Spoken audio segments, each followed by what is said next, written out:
afternoon mga katanim. Paano nga ba gagawin ito? So dapat familiar din kayo mga katanim sa sukat, sa mga tawag ng materyales, no? So isa-isahin natin. Okay, explain ko sa inyo in detail, no? Sana maintindihan nyo. Kung may tanong, pwede kayo mag-comment dyan sa comment section below. And para kung nakatulong ito sa inyo, no? Kung talagang nakatulong ito sa inyo, paki-share na lang, no? Ayan, sana yung mga welder natin matuto dito, no? Especially mga welder, mga gustong magawa ng greenhouse, matuto kayo dito sa ating greenhouse, Katanim Design Greenhouse. So isa-isahin natin.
Okay.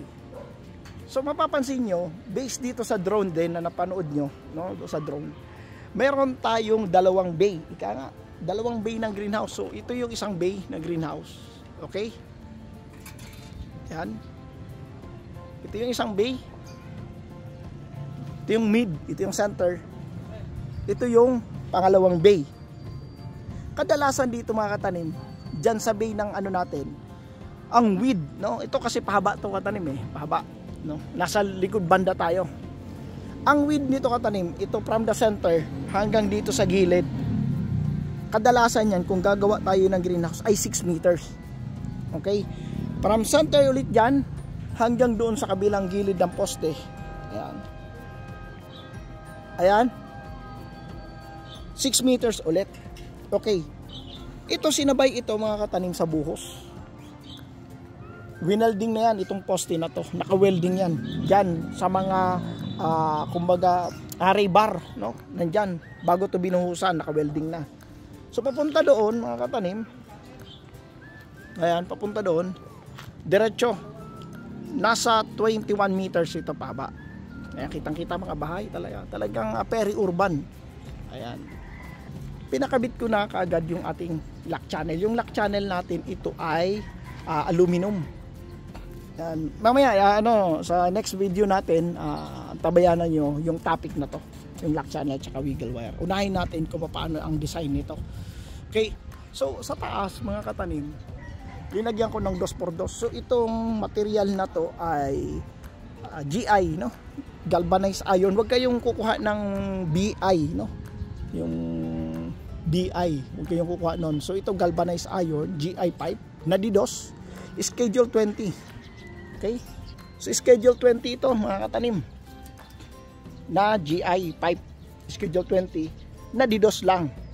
Okay, DDoS. Di ako kumuha ng 1 and 1 up, DDoS lang. Di na ako kumuha ng detress, no? Saka schedule 20 para magpagbarena nyo mas mabilis, no? Ayan.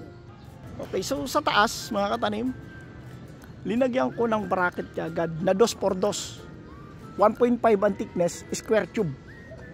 Okay, so paikot yan, paikot. Okay, paikot yung bracket na yan. Yan yung mag-interconnect sa kanila sa gitna para ma-align ko lahat ang tubo, yung mga pipe na yan. Paikot, outside lang yan, kinuha ko, wala ko inside. Sa inside nagkaroon ako ng division based doon sa plano ko. Okay, then pagkakuha niyan, ang thickness niyan, so square tube na 2x2 yan mga katanim. So pinaano ko lang yan, yan no. Okay, pina-welding ko lang dyan, ipo-full weld pa nila yan. After that mga katanim, on top of that, lalagyan ko ng 2x4, no? 2x4 ang pinakataas niyan. Okay, 2x4 ang pinakataas niyan. Lahat yan, magko-connect yan, 2x4. Sa 2x4 na yon, ipapatong ko tong U. Ayan, no? Ito yung U natin. Ayan, ito yung U. So, ito yung U natin mga katanim. Kung susukatin ito ay 2x2 pa din. 2x2 na square tube. Bali, ang pagkakaano nito, no? Nilagyan ng 45. No? Naka 45. Naka-angle yan. So, ang susukatin nyo dito, kasi dito natin papalo yung, dito mag-ano yung alulod, yung ating UV plastic. Yan. No? Kung susukatin natin, ito mga katanim, okay, from here, nag-ano ka lang ng 8. Yan, no? 8 katanim. Ganon din dito ha, 8 din yan. Yan. Finished product na to, 8. Now, dito sa ano natin, ayan, dito sa width, no, kumbaga, ayan. Nakita ba? Yung width. Dapat yung inside, may finish ka na. Yan ang finish mo sa inside. Okay. Bakit kamo? Dito kasi, katanim, papatungan pa natin to ng didos, pahaba. May pahaba pa tayo dito na didos. Na dito natin sa dos na yon, didos na 2x2 pa rin ha, na square tube. Dito natin ilalagay yung lock channel. Yung UV plastic natin, no? UV plastic natin, yung rafter natin nandito, tatama dito sa didos, dito na huhulog yung tubig. Okay? Ganon, nakalock pa rin dito. So ang lock channel natin nandito sa didos na ipapatong natin. And then ito mga katanim, nakapatong ito dito sa 2x4. Okay? 2x4. Yan. Sabagay ito yung 2x4, nakaganyan yan. Okay? So makikita nyo to mga katanim, pakita natin. Yan. So yan ang ating U. 8. Okay? So ang width niya, ito yung ano niya, height. Okay, yung width niya, ito, naka 45 yan ha. 1 foot. Okay? So, tapos papatungan natin to. Nakapatong ito sa taas ng D4 doon sa top. Ito may 2x2 pa yung pahaba dito. So yan, dito yan, para yung tubig mga katanim, yung tubig dyan, na galing dito sa bubong, hindi mahuhulog sa kapitbahay. Kasi kung titingnan nyo to mga katanim, no? Ano ng kapitbahay? Okay? Pagdating dito sa gitna, yu pa din. Okay? Nakayu pa din niya sa gitna para hindi mahulog ulit yung wala tayong eave. Ganon din dito sa kabila. Nakayu pa din. Kahit na mayroon tayong dito, kumbaga may eave tayo dito sa ating apakan, no? Ito sa ng buhos natin, sa buhos may eave tayo dito, may pa rin ako para hindi mahulog ang tubig dito. Kasi kung mag-eave ako dito katanim, malamang mahulog ang tubig dito, at the same time mga katanim, babaha pa rin dito, magkakaroon ng tubig. Okay, so ngayon mangyari, pwede ko harangan dito para hindi pumasok ang tubig. Okay, kasi dito lang ang bubong eh. Okay, or itong side na to pwede ako maglagay ng canopy pag ganon. Okay, ilalabas ko dito ang tubig. Nakuha ba mga katanim? I hope na nakuha nyo yung idea. So doon muna tayo sa U. Ayan. Ayan na, ang U, mga tanim, nakita na ba? So, ang U, pinatungan na ng, ayan. Okay, so akitin natin. So, nakita ba dyan sa taas? Yan mga katanim, yan. Yan na yung U. Ito 2x4.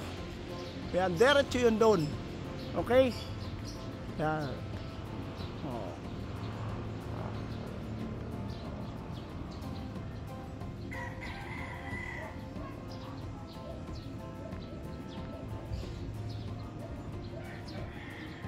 Yan. Okay, dito na side. Para makita dito sa side. Yan. Okay. Okay, ganito paggawa niyan, katanim. So, ito yung 2x4 natin. Ipapatong ito doon sa pipe. Ganito ang pagkakapatong. Hindi pa wide. Dapat pataas, patangkad. After mo ipatong mo yan sa didos na GI pipe mo, yan na poste, no? Saka mo ito ilalagay sa ibabaw na U. Ganyan yan. Okay? Pag nailagay mo yan, mga katanim, kasi dito yung alulod. Ngayon, wala ka pang paglalagyan ng lock channel. Kailangan may ipatong ka ditong didos ulit na 2x2 na square tube. Diretso doon na magko-connect lahat ang U mo. Diretso hanggang doon sa buong greenhouse mo. At dito mo ilalagay yung lock channel left and right. Okay? Dito sasampa yung alulod. Dito lalagay ang tubig. Ngayon, dito naman yung rafter. Okay? Kasi ang ginagawa nila ngayon yung mid. Ayan, so ganito mangyari. Yan, assuming ganyan, yan, oh. Oh, yan ang mangyari. Oh, nahulog na. Oh, kasi hindi pa naka-welding. Oh, ganyan. Oh, ganyan ha, mga katanim. Dito ilalagay yung lock channel sa loob. Dito. Okay, ganun din sa kabila. Yan, ganyan din. Nandito rin ang lock channel. Okay? Dito yung rafter. Nandito yung rafter din sa kabila. Ayan, no? Bunggo na dito. Then ito na yung maglalagay ng arko. Dito na yung mag-aano yung ano natin, UV plastic. Okay? Kaya smooth na yan. Pwede mo ibunggo dito ang ating rafter. Mamaya pag-usapan natin kung paano naman ang paggawa ng rafter. Okay?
Ano?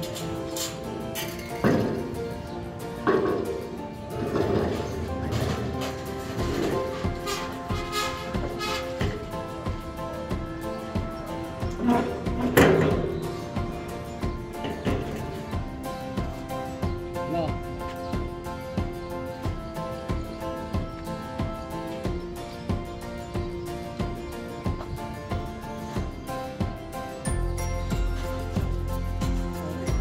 Baka mahulog pa.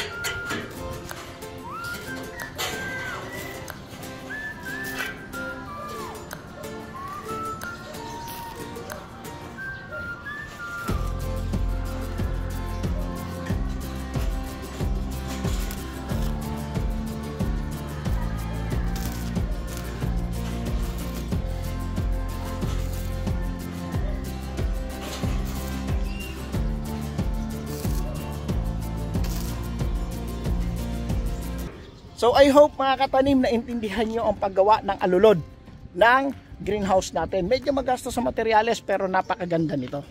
Okay? So ang klibe, magtatanong kayo kung paano ang klibe no, nasa UV plastic na ang klibe. Doon mo i-adjust kasi itataas mo ngayon sa banda kung saan mo naman saan ang flow no ng tubig mo, doon ang drop. Doon yung mababa. Nakuha ba mga katanim? Okay. Kindly share the video mga katanim. So ito ay series ulit hanggang makapag-harvest tayo. Love yan.